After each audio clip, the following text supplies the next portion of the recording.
Okay, I found another book to read from.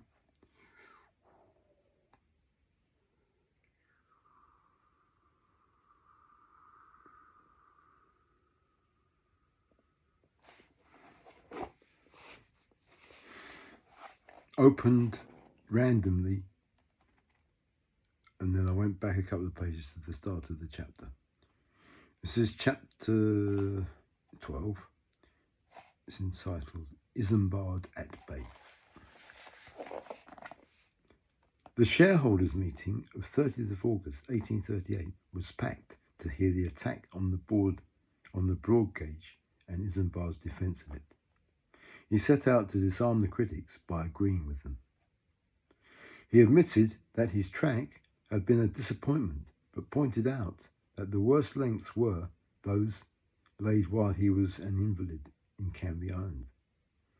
While this was true, it carried the implication that Isambard's system could be correctly installed only under the personal supervision of the man, which must surely be a disadvantage. He admitted that the system of piles to hold the track down was an expensive mistake, and that he now intended to abandon it. It must be said that all engineers then believed that, ideally, rails should be laid on a hard, solid surface. Isambard claimed that he adopted the broad gauge owing to, and this is the quote, the peculiarity of the circumstances of this railway, which consists in the unusually favourable gradients and curves which we have been able to obtain. With the capability of carrying the line upwards of 50 miles out of London on an almost dead level, and having, for the whole distance to Bristol, excellent gradients, it was thought that unusually high speed might be attained. The attainment of high speed appeared to involve the width of gauge. I take it for granted that in determining the gauge, due regard has been had to the curves and the gradients of the line, which ought to form a most essential, if not principal, condition. To adopt a gauge of the same number of inches on the flat and straight Great Western and the hilly and curvaceous Grand Junction Railway would amount practically to the use of a different gauge in similar railways. The gauge which is well adapted to one is not well adapted to another, unless some mysterious cause exists which have never yet been explained, for the empirical law which would fix the gauge under all circumstances. Now, the gauge of the railway, most of the railways are the standard gauge we've got now, most of them were then, but Brunel and his Great Western Railway had broad gauge, much wider, so much bigger trains, much wider tracks, wider tunnels, wider. Okay, that's what that's about. That's the end of the quote, by the way. That was the end of the quote. That was a splendid example of Isambard's idiosyncratic style of speaking, special pleading, or blinding with science. According to him, the gauge was determined by the radius of the curves. That being the case, the Serpentine Railway he was at that time laying out between Sapperton and Stroud, and later under the red cliffs of Dawlish and up the steep flanks of Dartmoor, ought to have been laid down to the 4-foot 8-inch gauge, but they had to be laid to the unsuitable 7-foot gauge, since otherwise there would have to be a break of gauge within his own railway empire. There is no doubt that the broad gauge railway used only a small amount of extra land. Isambard pointed out that the Great Western Railway embankments required 6.5% more space than those of the L&BR. What's that? The London and something. The space between the walls of bridges carrying the L&BR was 30 feet, just like the Great Western. But the L&BR tunnels were 24 feet wide against the Great Western Railway's 30 feet wide. Isambard said he wanted to give plenty of clearance for comfort and for future enlargement of rolling stock. He pointed out how much more steadily the broad gauge coach rode and reasserted his belief that larger wheels reduced friction and therefore allowed for higher speed. He was laying much emphasis on the 12-inch difference in wheel diameters between his railways and Stephenson's. He concluded his speech with these words: "These advantages were considered important to you, and certainly everything which has occurred in the working of the line confirms me in my conviction that we have secured a most valuable power to the Great Western Railway, and that it will be folly to abandon it." However, the Liverpool party wanted to standardise the gauge. They proposed that Brunel be shackled to a co-engineer and that one of their number be given a seat on the board. Had the Northerners known that they held a majority, they would have pressed for a vote, and that would have been the end for Brunel. But Gibbs managed to hide this fact from the dissenters and Isambard's own suggestion that the independent engineers he brought in to inspect the line and report on it was abandoned. The Liverpool party's choice was the Stephensonite John Hawkshaw, and his examination was added that Nicholas Wood, who brought with him none other than the great sage himself, Dr. Dionysius Lardner. Their reports were to be ready in time for the renewed debate at a meeting of shareholders on 10th of October 1838. After the meeting, Isambard was taken ill and went at once into the country and abandoned to no business of any sort, and attended to no business of any sort. He had been working furiously in the expectation of perfection, so the disappointment of the reality was proportionately crippling. The Thames Tunnel had failed while he was resident engineer. None of his schemes between that and the Great Western Railway had come to much, with the exception of the eminently successful SS Great Western. And now he was about to lose oversight of a truly great work, his beloved Great Western. The threat of imminent separation from his masterwork cast him into a paralysing depression, which was not overcome by the love at home of his beautiful Mary or his infant son Isambard. He had returned to London by 10th of September, but did not resume duty before the 11th or 12th. On the 10th, Gibbs spoke very seriously to him about the need to do as he was told, and at the 17th September board meeting, Gibbs, and there's a little bit inside it says, expressed strongly my opinion that if he, Isambard, was spoken to plainly but firmly, he would heartily cooperate with us in reducing expenses and putting everything on the best footing. But with this view, it is necessary to cheer him. He is at present almost broken-hearted, and in this state of mind he cannot exert himself. But if we treat him judiciously, he will do what is right, and it will be our own fault if we do not make him an invaluable servant for the future. Back to the main text. When Isambard met Saunders and the deputation of directors at Paddington on the morning of 19th September, he was feeling in a very contrite and subdued mood. If one reads between the lines of Gibbs' diary report, which says, "We spoke to him, Isambard, very plainly indeed, and he expressed himself anxious to cooperate heartily with us in carrying out our views, which we then discussed with him. They first asked him the very revealing question, are you willing to bow to our wishes?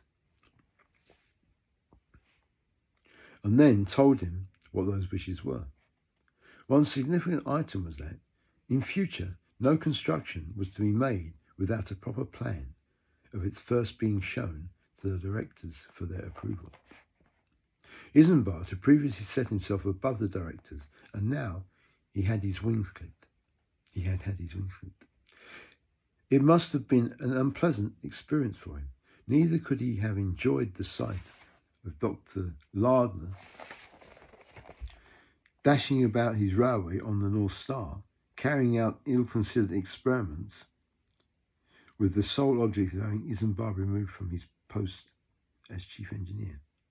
The wonder of it is that Isambard remained as polite as he did and furnished promptly all the information required by his inquisitor. By the time of the October special meeting of shareholders, Nicholas Wood and Dr. Lardner had not completed their investigation, so the directors refused to produce the Hawkshaw report alone, which was implacably hostile to Brunel and the broad gauge. The Liverpudlian contingent was a good deal staggered by this, and they lacked their main evidence.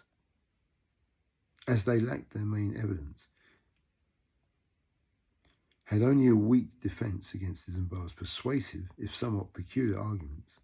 The meeting closed peacefully, leaving the gauge question in abeyance. The showdown was yet to come. The Hawkshaw report was written in hard, direct, economical language, quite unlike Isambard's elegant prose.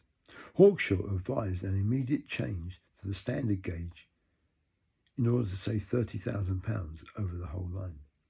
That saving, he said, was the figure after due allowance had been made for scrapping locomotives and carriages. Of the gauge, he wrote, the 4-foot 8.5-inch gauge is generally adopted. Perhaps if railways were just commencing in this country, an addition of a few inches, 5 or 6 at most, Robert Stevenson's opinion, might be made. But the advantage of making it now will in no manner compensate for the evil that will arise from a variety of gauges in one country. Isambard's track, which now that the piles no longer supported it, was far better than anything Hawkshaw had built, was curtly dismissed. The mode of laying the rails is, I think, attempting to do in a difficult and expansive manner that which may be done at least as well in simple and more economical activity. Hawkshaw's comments on the locomotives were ridiculous, and one wonders if he had even seen one of Isambard's freaks. He stated that the engines were not only too heavy, but too powerful. He compared them to a ship of 200 tons burthened, when there was no probability of ever obtaining a cargo of half the weight. Gibbs was rightly outraged and wrote that it was a thoroughly ill-natured production from beginning to end, the greater part of which might have been written without coming near the line. Isambard continued to burn the midnight oil as he attended to the railway, or attended the directors at their board meetings in London, Bristol, or Cheltenham to report the progress of the work, or the lack of it. He had also to produce his answer to Hawkshaw's criticism of this criticism, and this he did on 11th December 1838. Another bit inside the text, it says, the question of the disadvantages of differing in point of gauge from other railways and consequent exclusion from communication between them is undoubtedly an inconvenience.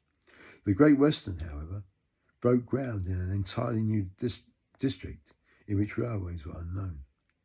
It commands that district and has sent forth branches which embrace nearly all that can belong to it, and it will be the fault of the company if it does not secure the whole trade of this portion of England, South Wales, and the south of Ireland. Not by a forced monopoly which could never long resist the wants of the public, but by such attention to those wants as shall render competition unnecessary and hopeless. Much more, is it?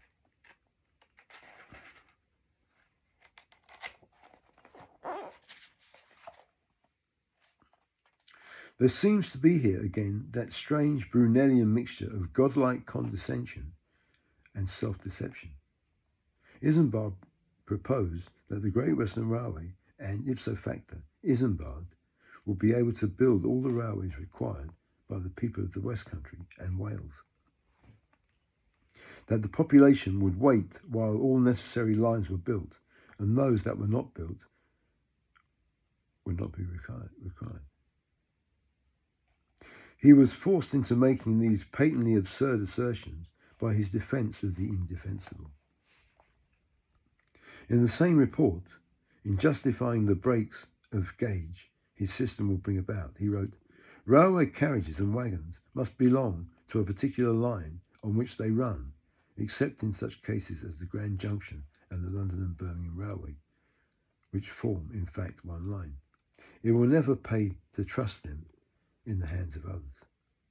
Thus he would have denied to the public the convenience of through coach and through wagon working between railways. A bit more. The Wood report was handed to the directors on 12th of December 1838.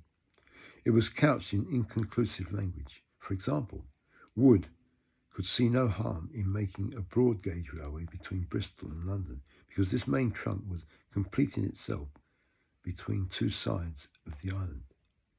But then professed himself unable to judge how great the disadvantage the broad gauge will be when it threw off north or south-facing branches into standard gauge territory. He said that there were no advantages to be gained from the broad gauge to make up for the disadvantages of its isolation from the rest of the system, and then said, there are counteracting advantages incidental to an increased width of gauge. Wood was sure that the piles were worse than useless. Their action seems to prevent the contact of the timbers with the ground, but approved strongly of the longitudinal bearers under the rails, if they could be made stronger. Without Isambard's piles, and with a much thicker beam of wood, he thought the track would be a large improvement on Stephenson's stone blocks or the cross sleepers, on cross sleepers, which he wrote cannot be considered as a permanent description of road. Isambard had already dispensed with the piles. His report on the North Star declared that it is not advisable to attempt an extreme rate of speed, and that 35 miles an hour with the existing engine power may be considered as the limit of practical speed for passenger trains. This alarming statement was based on Lardner's researches, which showed that North Star and Great Western Railway's best engine could haul 166 tons at 23.3 miles per hour, but only 33 tons. Wow. But only 33 tons at 37 miles per hour. I mean, have you heard that? This alarming statement was based on Lardner's researches, which showed that North Star, the Great Western Railway's best vision, could haul 166 tons at 23.3 miles per hour, but only 33 tons at 37 miles per hour, and 16 tons at 41 miles per hour, with the coke consumption, while the coke consumption rose from 1.25 to 2.76 pounds per ton per mile from the lowest to the highest speed. His report finished inconclusively. This is the point. Almost all results go to establish the conclusion that 7 feet is beyond that width that may be considered the best.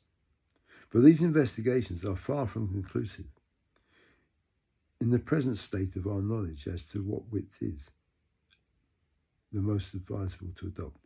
Therefore, until we have determined in the most satisfactory manner the precise extent of the injury arising from the present width gauge, it appears to me to be present. The present width should be retained.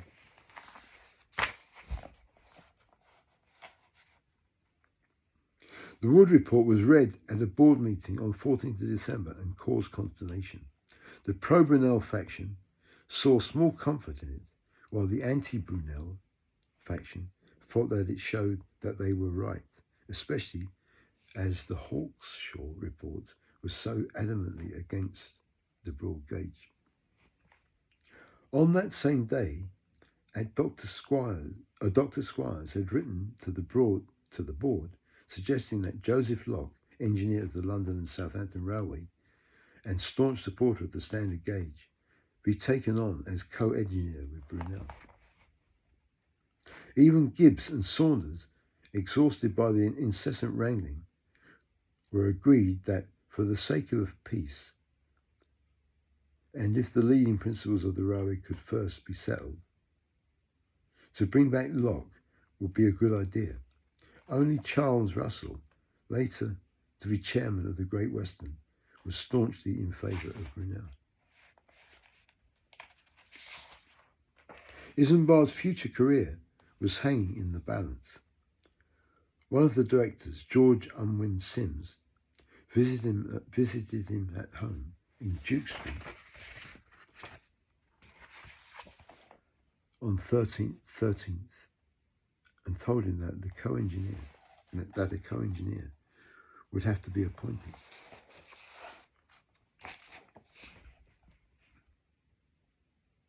After hours of argument, on the 14th, the directors' meeting broke up. The directors Gibbs, Russell and Casson, with their secretary Charles Saunders, went to Duke Street to sort matters out with Isambard.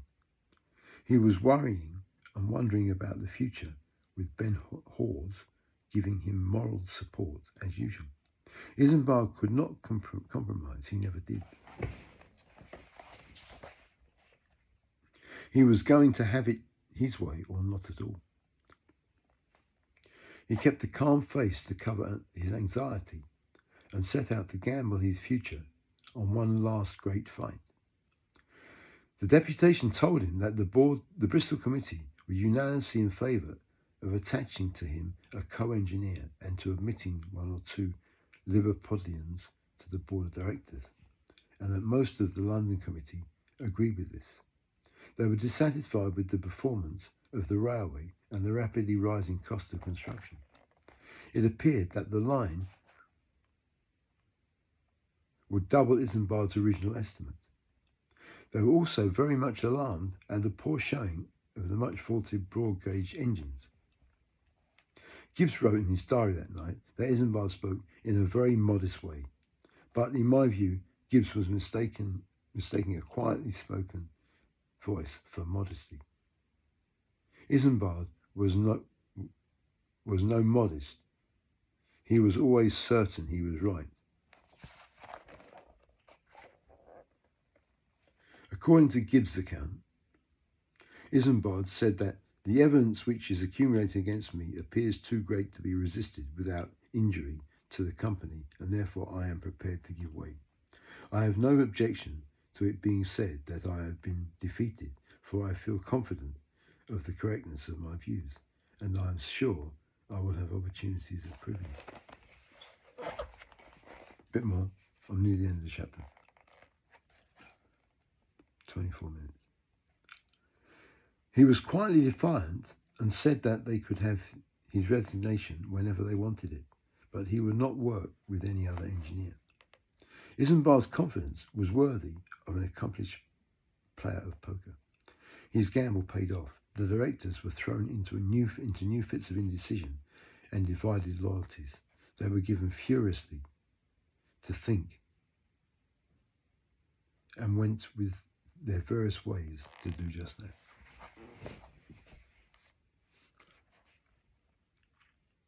By 18th of December, Isambard had drafted his reply to Wood's vacillating report and had handed it to the directors at the Princess Street, London office of the company.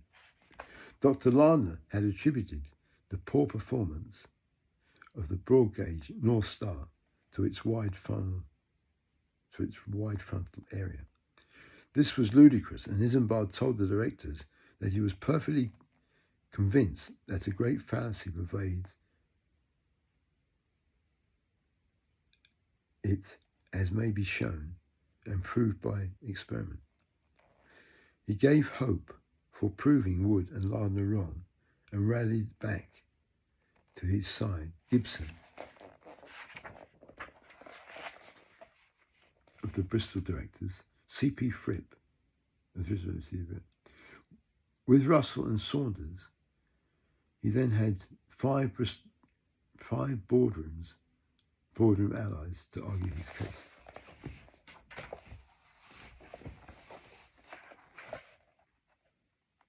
While the directors argued amongst themselves for and against the Brunelian concept, Isambard and Daniel Gooch set to work to find out what was wrong with the North Star. Gooch was aghast at this engine's poor showing. He was convinced it was potentially the most efficient engine on the line and feared that the embattled directors would blame him for its shortcomings. They were bound to lash out.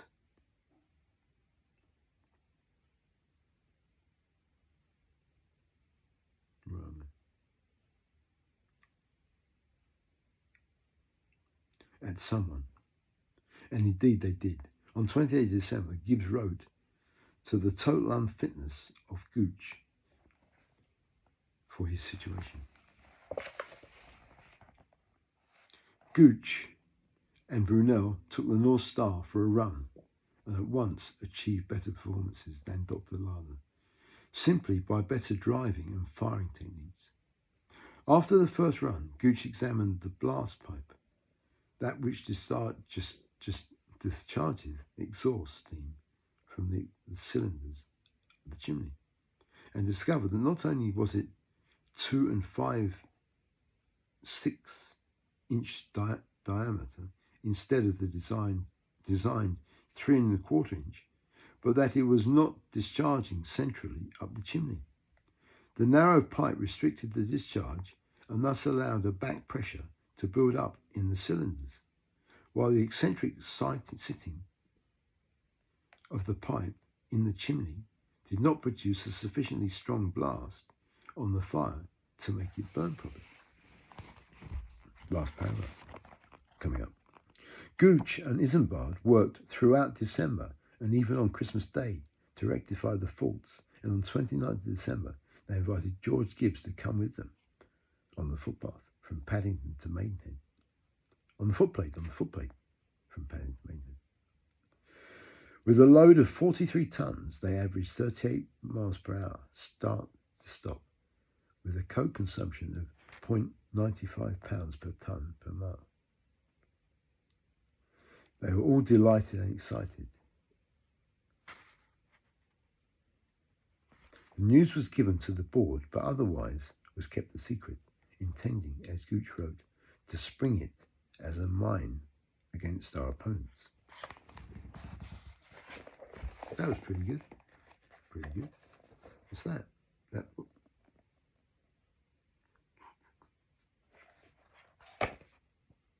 29 minutes, 25 seconds. See you soon. Bye-bye.